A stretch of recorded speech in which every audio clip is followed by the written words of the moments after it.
This is the first time that the M24 Chaffee has come into the Institute of Military Technology. Completely a ground-up restoration in-house. Runs with twin Cadillacs, flatheads, 346 cubic inches. They're 110 horse at 2,500 RPMs, and that's a lot of power back then, going into a final drive, then up into the control differential, and that's how you would drive it. And this is a very mechanical tank. There's no light switches, you know, or electronics. This is not you turn your key like a brand new car and turn your fans on and go, or all these other new tanks. This is World War II.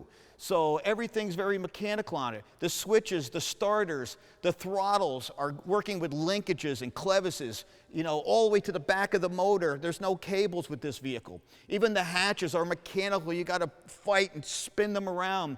Now the G200 24 Series, when you drive this vehicle, you have a driver and a co-driver. So if the driver got hurt in combat, the co-driver could pick up the sticks. So you have two braking levers on this side, and the co-driver has two sticks that he can brake the vehicle, left or right turns, and a throttle. And the throttle has 13 points going all the way back to the twin carburetors on two motors. When we're talking restoration, we're talking control differentials, we're talking the turrets, the barrels, the 75 millimeters, getting them off with cranes and chains, tearing down the tracks, the final drives, ripping those out. All the hatches were frozen, freeing up the bearings, getting them red hot, pulling those out. The turret, how she spins with one finger, all the bearings are all brand new, all the teeth were cut and re-cleaned, the hatches, the mantlets, you can even see the bore sights, the barrels, everything is intact for this vehicle. And you go around the back, we got the motors were completely rebuilt,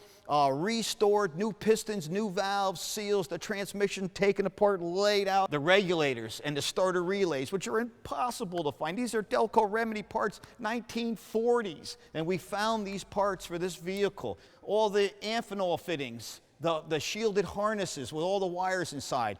These were all stuck together and coming apart. You'd have shorts and a lot of problems with these vehicles. So we even have the wires made that are color-coded correct right out of the manual. So in 100 years from now, you're gonna look up and take this apart, you're gonna see everything is intact right to the manual. All the bolts and all the hardware were sent out, had them cadmium plated, and then we'd paint over. But it's what they did in the G200 series. We left the front plates off, and all the hatches and the back plates are off. You can look at the motor and watch them fire up, see how the soldier walked around, lived in the vehicle, drove the vehicle. You can look around and see everything. On a side shot here, this is where all the water sits. So all the leaves and all the rust, this is where it all starts.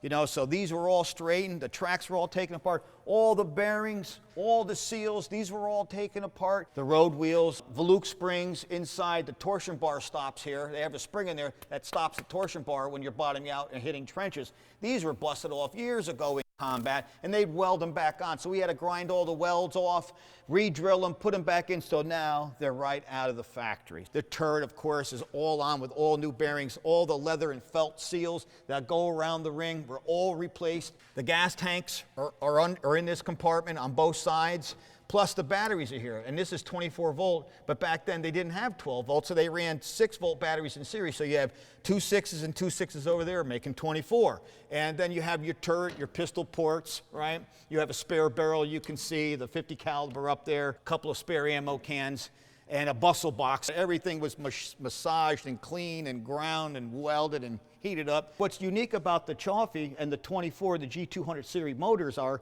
these Cadillacs, they shoehorned them in. We only have like maybe a 1/4 inch hitting the bulkheads on one side of this motor on the left side.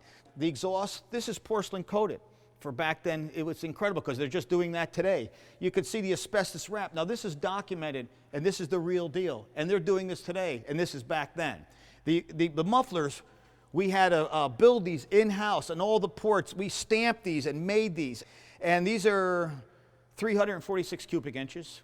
They are pushing out 110 horsepower at 2,500 RPMs. And what's unique about the Cadillacs are, you can see this big 70 amp generator, and she'll be spun by the crankcase, by the belts, that will in turn grab a dry shaft, go through the intake, and the intakes have two bosses with bearings that has a dry shaft goes in and operates the fan. So the motor's spinning the generator, creating current, and also cooling the motor, which is it's mind-boggling when you see it run. It's so exciting. Like I was telling you before, with all the controls and getting the throttles back to the back of the tank, you have another shaft coming up with a control shaft going across, operating the two carburetors with another set of linkages coming back and throttling them. So it's really interesting. Your air horns, which go into the fighting compartment, and that's where your air filters are. And so it's pulling fresh air from the fighting compartment. And what's kind of neat is when you're driving it and you're in combat conditions and all your hatches are closed, you can feel the air passing through you, being sucked up by the carburetors to get inside the motor compartment. So it's really exciting. And then you have your brake lights back here, and these are all correct. You know, the fenders are all done. The back armor is very simple, and you have your twin gas tanks, you have your breathers for the tanks, your caps, and we have the back hatch off. We have a plate here that comes across here, and that lays across with vents, and there's only little holes that the mufflers come out, and they don't come up high, so you'd never trip and fall on it. And then, of course, the hatches come down. But we're going to leave these off for a while because everyone's just having a ball coming by and looking at these motors and how they incorporated these Cadillacs into this Chaffee tank. So it's a lot. It's a terrific vehicle.